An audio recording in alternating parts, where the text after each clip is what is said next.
Bayern Munich এই সিজনে দুর্দান্ত খেলছে, এটা নিয়ে কারোর কোনো সন্দেহ থাকার কথা নয়। কি জার্মান বুন্দেসলিগা, কি চ্যাম্পিয়ন্স লিগ, সব জায়গাতেই ভিনসেন্ট কম্পানির দল দাপটের সঙ্গে খেলছে এবং যেভাবে তারা খেলছে তাতে সিজন শেষে যদি তারা ট্রেবলও জিতে যায় তাহলে একদমই আশ্চর্যের কিছুই থাকবে না। এই যে বায়ার্ন মিউনিখের জয়রথ, এই জয়রথের পেছনে অনেকেরই ভূমিকা রয়েছে ভিনসেন্ট কম্পানির ইনোভেটিভ ট্যাকটিক্সের পাশাপাশি। ইয়োসুয়া কিমিখ থেকে শুরু করে মাইকেল ওলিসে, হ্যারি কেইন থেকে শুরু করে কনরাড লাইমার, সবাই দুর্দান্ত খেলছেন এই সিজনে, অসাধারণ ফর্মে রয়েছে। How can you even forget Luis Diaz? He has been exceptional since joining Bayern Munich. কিন্তু এই যে এতগুলো খেলোয়াড়দের ফাঁকে কখনো কখনো একজন খেলোয়াড়কে নিয়ে সেভাবে ডিসকাশন হয় না, সেরকম আলোচনা হয় না, তার উপরে সেভাবে ফোকাসটা আসে না। আজকের ভিডিওটা তাকে নিয়ে, আজকে তার উপরে ফোকাস রাখার আমি চেষ্টা করব।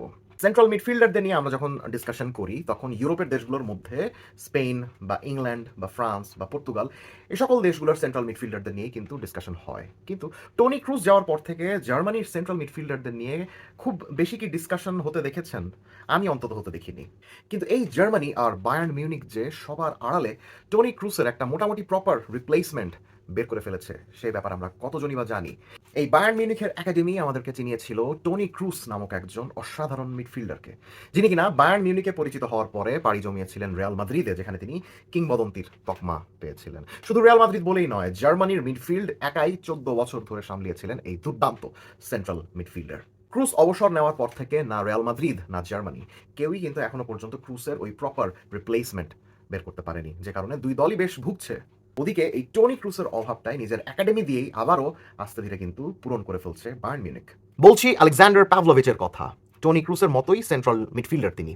পাশে একজন প্রপার ডিফেন্সিভ মিডফিল্ডার থাকলে বল পজিশনে থাকার সময় দলের বিল্ড আপ সামলাতে পারেন একাই। ক্রুস যেমন লেফট সেন্ট্রাল মিডফিল্ড পজিশনে থেকে পেছন থেকে রিয়াল মাদ্রিদ আর জার্মানির বিল্ড আপটা হ্যান্ডেল করতেন, পাভলোভিচও সেটাই করছেন। এই সিজনে মোস্টলি 4-2-3-1 ফরমেশনে খেলছে বায়ার্ন মিউনিখ। এই ফরমেশনে ডাবল পিভটে ইয়োসুয়া কিমিখ বা লিওন গোরেৎস্কা, টম বিশফ বা কনরাড লাইমারকে ডানে রেখে বাঁয়ে দুর্দান্ত খেলছেন এই পাভলোভিচ। টনি ক্রুসের সঙ্গে তার একটাই পার্থক্য, দুজন সেন্ট্রাল মিডফিল্ডের বাঁ দিকে খেললেও ক্রুস ছিলেন ডান পায়ের খেলোয়াড়, কিন্তু পাভলোভিচ বাম পায়ের। খুবই কনসিস্টেন্ট পারফর্মার তিনি। সেন্ট্রাল মিডফিল্ডার হিসাবে বর্তমানে পাভলোভিচের চেয়ে ভালো বিল্ড আপ স্পেশালিস্ট ইউরোপে খুব কমই রয়েছেন, সেটা ছোট বড় যে কোনো লেংথের পাস দেওয়া বা বল ক্যারি করার মাধ্যমে। অফ দ্য বল সিচুয়েশনে গ্রাউন্ড ডুয়েলেও বেশ অসাধারণ তিনি। 6 ফুটের চেয়ে বেশি হাইট, শারীরিক গঠনও বেশ বড়সড়, যে কারণে ডুয়েলে ভয় পান না।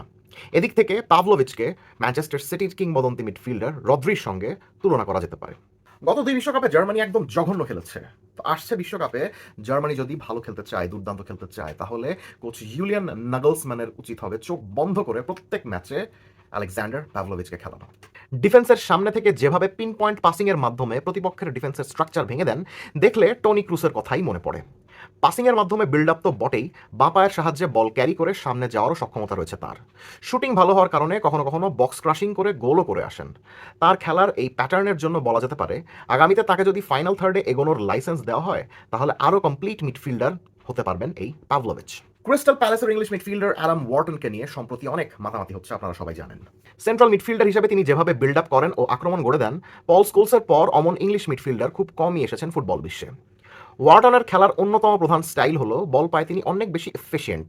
খামোখা বেশিক্ষণ ধরে বল পায়ে রাখতে চান না, একদম একটা দুইটা টাচে কিভাবে বলটাকে স্মুথলি প্রোগ্রেস করা যায় সেদিকেই লক্ষ্য থাকে ওয়ার্টনের। পাভলোভিচের মধ্যেও এই কোয়ালিটিটা রয়েছে, ফলে খেলার স্পিড, বিল্ড আপের টেম্পো নিজের ইচ্ছা মতো বাড়াতে কমাতে পারেন এই মিডফিল্ডার। নিজের পা থেকে একটা পাস ঠিক কখন রিলিজ করলে দল প্রপারলি আক্রমণ করতে পারবেন, ঠিক সে সময় পাস রিলিজ করেন পাভলোভিচ। পাভলোভিচের খেলা যখনই দেখেছি তার সফল পাস দেওয়ার সাকসেস রেট 90%-র বেশি। আশ্চর্যের বিষয় হলো সে কিন্তু শুধু সাকসেসফুল পাস দেওয়ার রেট ধরে রাখার জন্য খামাখা বল সার্কুলেট করে না, তার ইনিশিয়াল ইন্টেনশনই থাকে সামনে বল প্রোগ্রেস করার, আর এটাই তার খেলার ইউনিক একটা দিক। 2 বছর আগে চ্যাম্পিয়ন্স লিগের সেমিফাইনালে বায়ার্ন মিউনিখের মুখোমুখি হয়েছিল রিয়াল মাদ্রিদ, আপনাদের নিশ্চয়ই মনে আছে। একটুর জন্য সেবার ফাইনালে যাওয়া হয়নি বায়ার্নের। 2 লেগে দুর্দান্ত খেলা বাভারিয়ান জায়ান্টরা হোসেলু আর ভিনিসিউসের বিরুদ্ধে এগোতে পারেনি। সে টাইতেও অসাধারণ খেলেছিলেন সে সময় 19 বছরের তরুণ পাভলোভিচ, বিশেষ করে রিয়ালের মাঠ সান্তিয়াগো বের্নাবেউতে। তখনই খেলার স্টাইল দিয়ে সবাইকে বুঝিয়ে দিয়েছিলেন তিনি কত দুর্দান্ত পাসিং মিডফিল্ডার। কখন সেন্ট্রালি বল প্রোগ্রেস করতে হবে, কখন উইংয়ে পাঠাতে হবে তখনই বুঝতেন। বেশ ভালো রকমের প্রেস রেজিস্ট্যান্ট থাকার কারণে বুঝতেন কোন জায়গায় পাস রিসিভ করলে প্রতিপক্ষের প্রেসিংয়ে বল হারাতে হবে না। গেম রিডিং দুর্দান্ত, যে কারণে মাঠে কখন কি হচ্ছে আগেই বুঝতে পারেন ও সেভাবে বল সার্কুলেট করেন। অবশ্য পাশে কিমিখ থাকার কারণে ক্রিয়েটিভিটির মেইন দায়িত্ব তাকে নেওয়া লাগে না, কিমিখের সঙ্গে ভাগাভাগি করে সে দায়িত্ব পালন করেন। এই দুদিন আগে চ্যাম্পিয়ন্স লিগে অ্যাটালান্টার এগেনস্টে বায়ার্ন মিউনিখের ম্যাচটা দেখলেই বুঝতে পারবেন যে বায়ার্ন মিউনিখের হাতে কি অসাধারণ একটা মিডফিল্ডার রয়েছে। বায়ার্নের সৌভাগ্য, কিমিখ গোরেৎস্কা পরবর্তী যুগে তারা চাইলে বার্সেলোনার পেদ্রি গাভির মতো প্রপার মিডফিল্ড ডুও গঠন করতে পারে আলেকজান্ডার পাভলোভিচ ও টম বিশফের সাহায্যে। বিশফ অনেক এনার্জেটিক প্রেসিং একজন মিডফিল্ডার, পাশে এমন একজন মিডফিল্ডার থাকা পাভলোভিচের পাসিং আর বিল্ড আপ কোয়ালিটি ইউটিলাইজ করার জন্য আদর্শ। টনি ক্রুসের অভাব মেটানোর জন্য চাইলে আলেকজান্ডার পাভলোভিচের দিকে নজর দিতে পারে রিয়াল মাদ্রিদ। তবে রিয়াল মাদ্রিদ চাইলেই তো সবকিছু হয় না। পাভলোভিচ নিজেও বায়ার্ন মিউনিখ ছাড়তে চান কিনা সে ব্যাপারটা আমাদেরকে লক্ষ্য রাখতে হবে। 21 বছর বয়সী এই মিডফিল্ডার একদম একাডেমি থেকেই বায়ার্নে রয়েছেন, একরকম বলতে গেলে বায়ার্নের ঘরের ছেলেই হয়ে গিয়েছেন।